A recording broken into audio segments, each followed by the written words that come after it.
My Cousin Rachel by Daphne du Maurier. Chapter 1. They used to hang men at 4 turnings in the old days. Not anymore, though.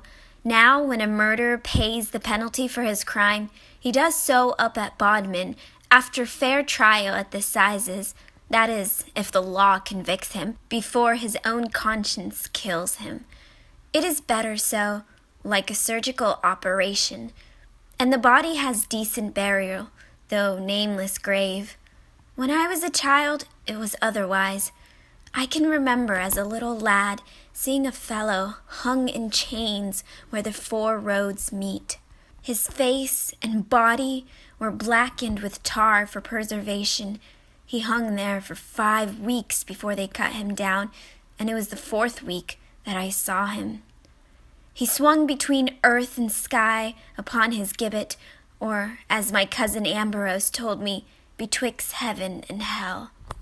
Heaven he would never achieve, and the hell that he had known was lost to him. Ambrose prodded at the body with his stick. I can see it now, moving with the wind like a weather vane on a rusty pivot, a poor scarecrow of what had been a man. The rain had rotted his breeches, if not his body, and strips of worsted drooped from his swollen limbs like pulpy paper. It was winter, and some passing joker had placed a sprig of holly in the torn vest for celebration. Somehow, at 7 years old, that seemed to me the final outrage, but I said nothing. Ambrose must have taken me there for a purpose, perhaps to test my nerve, to see if I would run away, or laugh, or cry. As my guardian, father, brother, counsel, as in fact my whole world, he was forever testing me. We walked around the gibbet, I remember, with Ambrose prodding and poking with his stick, and then he paused and lit his pipe, and laid his hand upon my shoulder. "There you are, Philip," he said. "It's what we all come to in the end, some upon a battlefield, some in bed, others according to their destiny. There is no escape. You can't learn the lesson too young. But this is how a felon dies, a warning to you and me to lead the somber life." We stood there side by side, watching the body swing, as though we were on a jaunt to Bodmin Fair, and the corpse was old Sally to be hit for coconuts. "See what a moment of passion can bring upon a fellow," said Ambrose. "Here is Tom Jenkin, honest and dull, except when he drank too much. It's true his wife was a scold, but that was no excuse to kill her. If we killed women for their tongues, all men would be murderers." I wished he had not named the man. Up to that moment, the body had been a dead thing, without identity. It would come into my dreams, lifeless and horrible. I knew that very well from the first instant I had set my eyes upon the gibbet. Now it would have connection with reality, and with the man with watery eyes who sold lobsters on the town quay. He used to stand by the steps in the summer months, his basket beside him, and he would set his live lobsters to crawl along the quay in a fantastic race to make the children laugh. It was not so long ago that I had seen him. "Well," said Ambrose, watching my face, "what do you make of him?" I shrugged my shoulders and kicked the base of the gibbet with my foot. Ambrose must never know I cared, that I felt sick at heart and terrified. He would despise me. Ambrose at 27 was God of all creation, certainly God of my own narrow world, and the whole object of my life was to resemble him. "Tom had a brighter face when I saw him last," I answered. "Now he isn't fresh enough to become bait for his own lobsters." Ambrose laughed and pulled my ears. "That's my boy," he said, "spoken like a true philosopher." And then he added with a sudden flash of perception, "If you feel squeamish, go and be sick behind the hedge there, and remember I have not seen you." He turned his back upon the gibbet and the 4 roads, and went striding away down the new avenue he was planting at the time, which cut through the woods and was to serve as a second carriageway to the house. I was glad to see him go, because I did not reach the hedge in time. I felt better afterwards, though my teeth chattered and I was very cold. Tom Jenkins lost identity again, became a lifeless thing, like an old sack. He was even a target for the stone I threw. Greatly daring, I watched to see the body move, but nothing happened. The stone hit the sodden clothing with a plunk, then shed away. Ashamed of my action, I sped off down the new avenue in search of Ambrose. Well, that was all of 18 years ago, and to the best of my recollection I have not thought much of it since. Until these last few days. It is strange how in moments of great crisis the mind whips back to childhood. Somehow I kept thinking of poor Tom and how he hung there in his chains. I never heard his story, and few people would remember it now. He killed his wife, so Ambrose said, and that was all. She was a scold, but that was no excuse for murder. Possibly being overfond of drink, he killed her in his cups. But how? And with what weapon? With a knife or with his bare hands? Perhaps Tom staggered forth from the inn upon the quay that winter's night, all lit with love and fever, and the tide was high, splashing upon the steps, and the moon was also full, shining on the water. Who knows what dreams of conquest filled his unquiet mind, what sudden burst of fantasy. He may have groped his way home to his cottage behind the church, a pale, rheumy-eyed fellow, stinking of lobster, and his wife lashed out at him for bringing his damp feet inside the door, which broke his dream, and so he killed her. That well might be his story. If there is survival after death, as we are taught to believe, I shall seek out poor Tom and question him. We will dream in purgatory together. But he was a middle-aged man of some 60 years or more, and I am 25. Our dreams would not be the same. So go back into your shadows, Tom, and leave me some measure of peace. That gibbet has long since gone, and you with it. I threw a stone at you in ignorance. Forgive me. The point is life has to be endured and lived. But how to live it is the problem. The work of day by day presents no difficulties. I shall become a justice of peace, as Ambrose was, and also be returned one day to Parliament. I shall continue to be honored and respected like all my family before me. Farm the land well, look after the people. No one will ever guess the burden of blame I carry on my shoulders, nor will they know that every day, haunted still by doubt, I ask myself a question which I cannot answer. Was Rachel innocent or guilty? Maybe I shall learn that too in purgatory. How soft and gentle her name sounds when I whisper it. It lingers on the tongue, insidious and slow, almost like poison, which is apt indeed. It passes from the tongue to the parched lips, and from the lips back to the heart. And the heart controls the body, and the mind also. Shall I be free of it one day? In 40? In 50 years? Or will some lingering trace of matter in the brain stay placid and diseased? Some minuscule cell in the bloodstream fail to race with its fellows to the fountain heart? Perhaps when all is said and done, I shall have no wish to be free. As yet, I cannot tell. I still have the house to cherish, which Ambrose would have me do. I can reface the walls where the damp enters, and keep all sound and well and in repair. Continue to plant trees and shrubs, cover the bare hills where the wind comes roaring from the east, leave some legacy of beauty when I go, if nothing else. But a lonely man is an unnatural man, and soon comes to perplexity. From perplexity to fantasy, from fantasy to madness, and so I swing back again to Tom Jenkins hanging in his chain. Perhaps he suffered too. Ambrose, those 18 years ago, went striding down the avenue, and I in wake of him. He may well have worn the jacket I am wearing now, this old green shooting jacket with a leather padding on the elbows. I have become so like him that I might be his ghost. My eyes are his eyes, my features his features.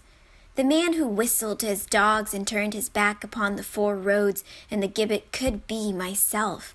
Well, it was what I always wanted, to be like him, to have his height, his shoulders, his way of stooping, even his long arms, his rather clumsy-looking hands, his sudden smile, his shyness at first meeting with a stranger, his dislike of fuss, of ceremony, his ease of manner with those who served and loved him. They flatter me, who say I have that too. And the strength which proved to be illusion, so that we fell into the same disaster. I have wondered lately if, when he died, his mind clouded and tortured by doubt and fear, feeling himself forsaken and alone in that damned villa where I could not reach him, where his spirit left his body and came home here to mine, taking possession, so that he lived again in me, repeating his own mistakes, caught the disease once more and perished twice. It may be so. All I know is that my likeness to him, of which I was so proud, proved to be my undoing. Because of it, there came defeat. Had I been another man, agile and quick, with a deft tongue and a shrewd head for business, the past year would have been no more than another 12 months come and gone. I should be settling down to a brisk, contented future, to marriage, possibly, and to a young family. But I was none of these things, nor was Ambrose. We were dreamers, both of us, unpractical, reserved, full of great theories never put to test, and, like all dreamers, asleep to the waking world. Disliking our fellow man, we craved affection, but shyness kept impulse dormant until the heart was touched. When that happened, the heavens opened, and we felt, the pair of us, that we had the whole wealth of the universe to give. We would have both survived, had we been other men. Rachel would have come here just the same, spent a night or two, and gone her way. Matters of business would have been discussed, some settlement arranged, the will read formally with lawyers round a table, and I, summing up the position in a glance, have given her an annuity for life and so been quit of her. It did not happen that way, because I looked like Ambrose. It did not happen that way, because I felt like Ambrose. When I went up to her room, that first evening she arrived, and after knocking stood within the door, my head bent slightly because of the low lintel, and she got up from the chair where she had been sitting by the window and looked up at me. I should have known then, from the glance of recognition in her eyes, that it was not I she saw, but Ambrose, not Philip, but a phantom. She should have gone then, packed up her trunk and left, traveled back to the place where she belonged, back to that shuttered villa, musty with memories, the formal terraced garden and the dripping fountain in the little court, returned to her own country, parched in midsummer and hazy with heat, austere in winter under the cold and brilliant sky. Some instinct should have warned her that to stay with me would bring destruction, not only to the phantom she encountered, but finally to her also. Did she, I wonder, when she saw me standing there diffident and awkward, smarting with sullen resentment at her presence, yet hotly conscious of being host and master, and all too angrily aware of my big feet and arms and legs, sprawling, angular, an unbroken colt, did she, I wonder, think swiftly to herself, Ambrose must have been thus when he was young, before my time. I did not know him when he looked like this, and therefore stayed. Perhaps that was the reason why, when I had that brief meeting with Reynaldi the Italian, for the first time also, he too looked at me with the same shock of recognition quickly veiled, and playing with a pen upon his desk thought for a moment, and then softly said to me, "You only arrived today? Then your cousin Rachel has not seen you." Instinct had warned him also, but too late. There is no going back in life. There is no return, no second chance. I cannot call back the spoken word or the accomplished deed sitting here, alive, in my own home, any more than poor Tom Jenkin could, swinging in his chains. It was my godfather, Nick Kendall, who, in his bluff, straightforward fashion, said to me on the eve of my 25th birthday, a few months ago only, yet, God, how long in time! "There are some women, Philip, good women very possibly, who through no fault of their own impel disaster. Whatever they touch somehow turns into tragedy. I don't know why I say this to you, but I feel I must." And then he witnessed my signature on the document I had put before him. No, there is no return. The boy who stood under her window on his birthday eve, the boy who stood within the doorway of her room the evening that she came, he has gone, just as the child has gone who threw a stone at a dead man on a gibbet to give himself false courage. Tom Jenkin, battered specimen of humanity, unrecognizable and unlamented, did you, all those years ago, stare after me in pity as I went running down the woods into the future? Had I looked back at you over my shoulder, I should not have seen you swinging in your chains, but my own shadow. Chapter 2. I had no sense of foreboding when we sat talking together that last evening before Ambrose set out on his final journey. No premonition that we would never be together again. It was now the third autumn that the doctors had ordered him to winter abroad, and I had become used to his absence and to looking after the estate while he was away. The first winter that he went, I had been up at Oxford still, so his going had made very little difference to me, but the second winter I came down for good and remained the whole time at home, which was what he wanted me to do. I did not miss the gregarious life at Oxford. In fact, I was glad to be quit of it. I never had any desire to be anywhere but at home. Apart from my school days at Harrow and afterwards at Oxford, I had never lived in any place but this house, where I had come at the age of 18 months after my young parents died. Ambrose, in his queer, generous way, was seized with pity for his small orphan cousin, and so brought me up himself, as he might have done a puppy, or a kitten, or any frail and lonely thing needing protection.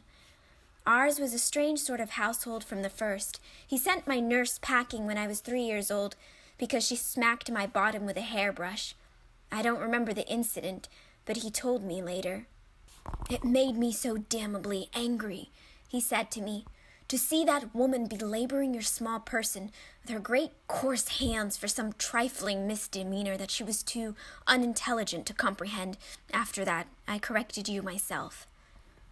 I never had reason to regret it. There could not be a man more fair, more just, more lovable, more full of understanding.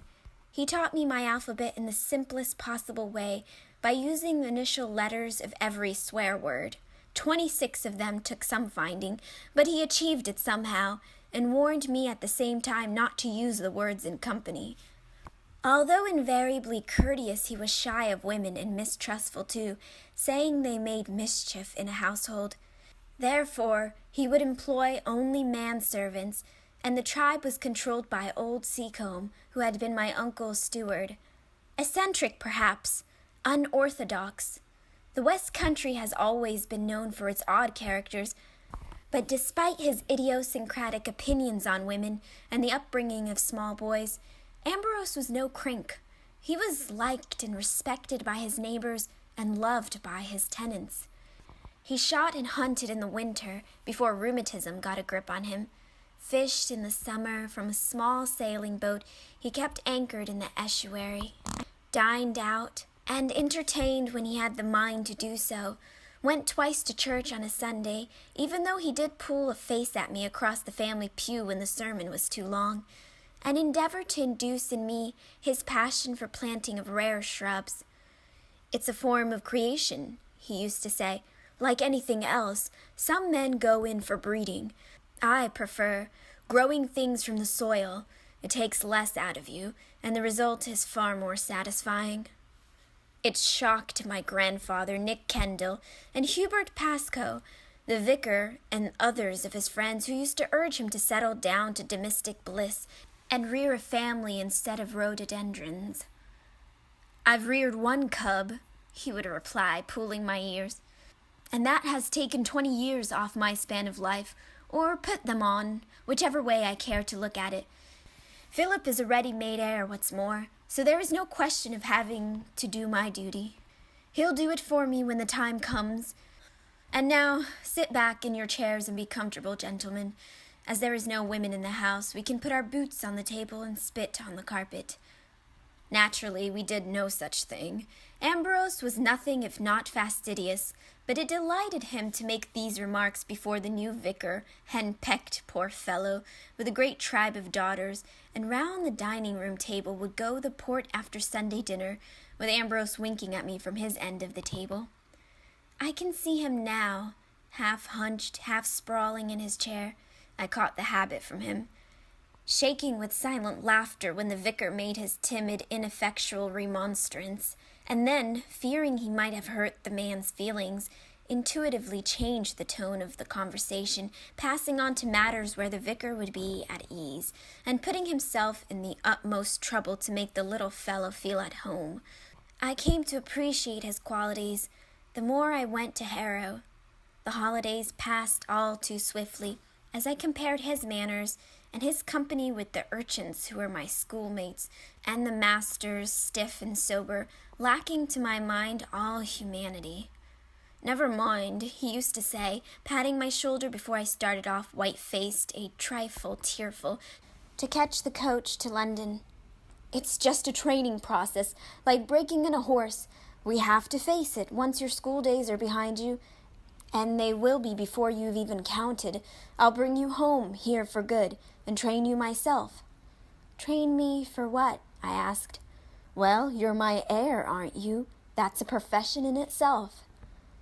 And away I would go, driven by Wellington the coachman to pick up the London coach at Bodmin, turning for a last glimpse of Ambrose as he stood leaning on his stick with the dogs beside him, his eyes wrinkled in sure and certain understanding, his thick curling hair already turning gray, and as he whistled to the dogs and went back into the house, I would swallow the lump in my throat and feel the carriage wheels bear me away, inevitably and fatally, along the crunching gravel drive across the park and through the white gate, past the lodge to school and separation. He reckoned without his health, though, and when school and university lay behind me, it was then his turn to go. "They tell me if I spend another winter being rained on every day, I shall end my days crippled in a bath chair," he said to me. "I must go off and search for the sun, the shores of Spain or Egypt, anywhere on the Mediterranean where it is dry and warm. I don't particularly want to go, but on the other hand, I'm damned if I'll end my life a cripple. There is one advantage in the plan. I shall bring back plants that nobody else has got. We'll see how the demons thrive in Cornish soil." The first winter came and went, likewise the second. He enjoyed himself well enough, and I don't think he was lonely. He returned with heaven knows how many trees, shrubs, flowers, plants of every form and color. Camellias were his passion. We started a plantation for them alone, and whether he had green fingers or a wizard's touch, I do not know, but they flourished from the first, and we lost none of them. So the months passed until the third winter. This time he decided upon Italy. He wanted to see some of the gardens in Florence and Rome. Neither town would be warm in winter, but that did not worry him. Someone had assured him that the air would be dry, if cold, and that he need not have any fear of rain. We talked late that evening. He was never one for early bed, and often we would sit together in the library until 1 or 2 in the morning, sometimes silent, sometimes talking, both of us with our long legs stretched out before the fire, dogs curled round our feet. I have said before that I felt no premonition, but now I wonder, thinking back, if it was otherwise for him. He kept looking at me in a puzzled, reflective sort of way, and from me to the paneled walls of the room and the familiar pictures, and so to the fire, and from the fire to the sleeping dogs. "I wish you were coming with me," he said suddenly. "It wouldn't take me long to pack," I answered. He shook his head and smiled. "No," he said, "I was joking. We can't both be away for months at a time. It's a responsibility, you know, being a landowner, though not everybody feels as I do." "I could travel with you down to Rome," I said, excited at the idea. "Then, granting the weather did not hold me back, I'd still be home by Christmas." "No," he said slowly. "No, it was just a whim. Forget it." "You're feeling well enough, aren't you?" I asked. "No aches or pains?" "Good God, no," he laughed. "What do you take me for, an invalid? I haven't had a twinge of rheumatism for months.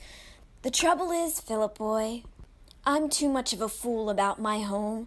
When you reach my age, perhaps you'll feel about it the way I do." He got up from his chair and went over to the window. He drew back the heavy curtains and stood for a few moments, staring out across the grass. It was a quiet, still evening. The jackdaws had gone to roost, and for once even the owls were silent. "I'm glad we did away with the paths and brought the turf close to home," he said.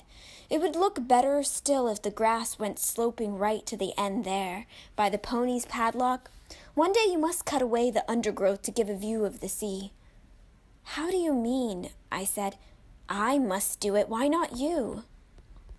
He did not answer at once. "Same thing," he said at last. "Same thing. It makes no odds. Remember, though." My old retriever, Don, raised his head and looked across at him. He had seen the corded boxes in the hall and sensed departure. He struggled to his feet and went and stood beside Ambrose, his tail drooping. I called softly to him, but he did not come to me. I knocked out the ashes of my pipe into the hearth. The clock in the belfry struck the hour. From the servants' quarters I could hear Seacombe's grumbling voice scolding the pantry boy. "Ambrose," I said, "Ambrose, let me come with you." "Don't be a damned fool, Philip. Go to bed," he answered. That was all. We did not discuss the matter any more. Next morning at breakfast he gave me some last instructions about the spring planting and various things he had in mind for me to do before his return. He had a sudden fancy to make a small pool where the ground is marshy in the park by the entrance to the east drive, and this would have to be cut out and banked if we got some passable weather in the winter months. The time for departure came all too soon. Breakfast was over by 7, for he was obliged to make an early start. He would pass the night at Plymouth and sail from there on the morning tide. The vessel, a trader, would take him to Marseille, and from there he would travel into Italy at his leisure. He enjoyed a long sea trip. It was a raw, damp morning. Wellington brought the carriage to the door, and it was soon piled high with baggage. The horses were restless and eager to be off. Ambrose turned to me and laid his hand upon my shoulder. "Take care of things," he said. "Don't fail me." "That's a hit below the belt," I answered. "I've never failed you yet." "You're very young," he said. "I put a great deal on your shoulders. Anyway, everything I have is yours. You know that." I believe then, if I had pressed the matter, he would have let me go with him. But I said nothing. Seacombe and I put him in the carriage with his rugs and sticks, and he smiled at us from the open window. "All right, Wellington," he said. "Drive on." And they went away down the drive just as the rain began. The weeks passed much as they had done during the 2 previous winters. I missed him, as I always did, but there was plenty to occupy me. If I wished for company, I rode over to visit my godfather, Nick Kendall, whose only daughter, Louise, was a few years younger than myself, and a playmate from childhood days. She was a staunch girl with no fancy ways, and pretty enough. Ambrose used to jest at times and say she would make me a wife one day, but I confess I never thought of her as such. It was midwinter when his first letter came, brought back in the same vessel that had landed him at Marseille. The voyage had been uneventful, the weather good. Despite a bit of tossing in the Bay of Biscay, he was well enough and in good spirits, and looking forward to the journey into Italy. He was not trusting himself to a diligence, which would have meant going up to Lyons anyway, but had hired himself horses in a conveyance, and proposed driving along the coast into Italy, and then turning towards Florence. Wellington shook his head at the news and foretold an accident. He was of the firm opinion that no Frenchman could drive, and that all Italians were robbers. Ambrose survived, however, and the next letter came from Florence. I kept all his letters, and I have a bunch of them before me now. How often I read them during the next months. They were thumbed and turned and read again, as though by the very pressure of my hands upon them more could be gleaned from the pages than the written words gave of themselves. It was towards the close of this first letter from Florence, where he had apparently spent Christmas, that he first spoke of Cousin Rachel. "I have made the acquaintance of a connection of ours," he wrote. "You have heard me talk about the Corns, who used to have a place on the Tamar, now sold up and changed to other hands.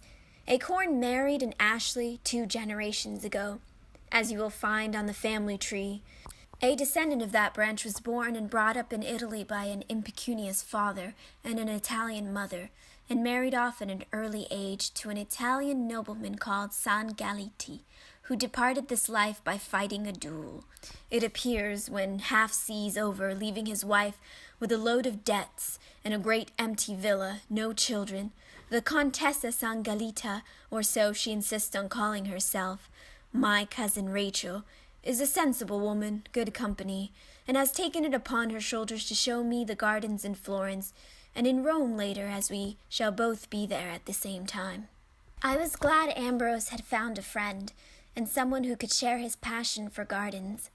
Knowing nothing of Florentine or Roman society, I had feared English acquaintances would be few, but here at least was a person whose family had hailed from Cornwall in the first place, so they would have that in common too. The next letter consisted almost entirely of lists of gardens, which, though not at their best at this season in the year, seemed to have made a great impression on Ambrose. So had our relative. "I am beginning to have a real regard for our cousin Rachel," wrote Ambrose in early spring, "and feel quite distressed to think that she must have suffered from that fellow San Galati. These Italians are treacherous blackguards, there's no denying it. She is just as English as you or I in her ways and outlook, and might have been living beside Tamar yesterday. Can't hear enough about home and all I have to tell her. She is extremely intelligent, but thank the Lord, knows when to hold her tongue. None of that endless yardering, so common in women. She has found me excellent rules in Fiesole, not far from her own villa, and as the weather becomes milder, I shall spend a good deal of my time at her place, sitting on the terrace, or pottering in the gardens, which are famous, it seems, for their design, and for the statuary, which I don't know much about. How she exists I hardly know, but I gather she has had to sell much of the valuable stuff in the villa to pay off the husband's debts."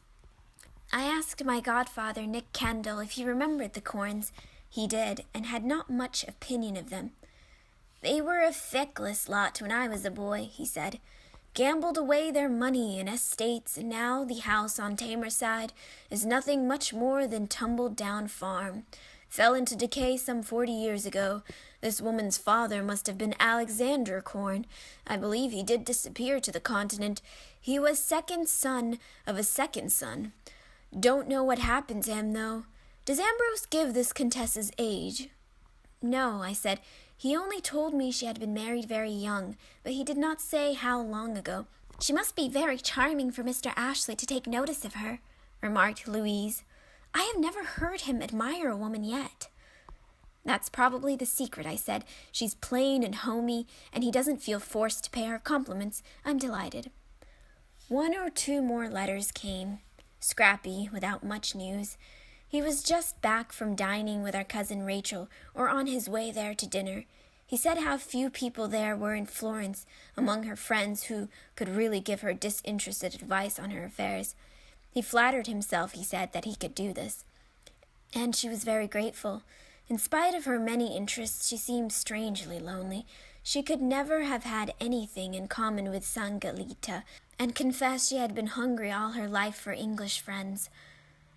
I feel I have accomplished something, he said, besides acquiring hundreds of new plans to bring back home with me. Then came a space in time. He had said nothing of the date of his return, but it was usually towards the end of April. Winter had seemed long with us, and frost, seldom keen in the West Country, unexpectedly severe.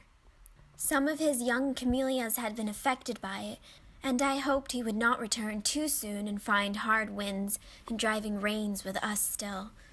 Shortly after Easter, his letter came. "Dear boy," he said, "you will wonder at my silence. The truth is, I never thought I should one day write such a letter to you. Providence works in strange ways. You have always been so close to me that possibly you have guessed something of the turmoil that has been going on in my mind during the weeks. Turmoil is the wrong word. Perhaps I should say happy bewilderment, turning to certainty.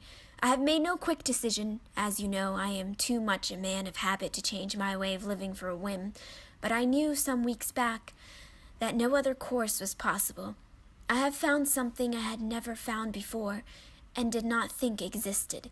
Even now, I can hardly believe it has happened. My thoughts have gone to you very often, and somehow I have not felt calm and steady enough to write until today.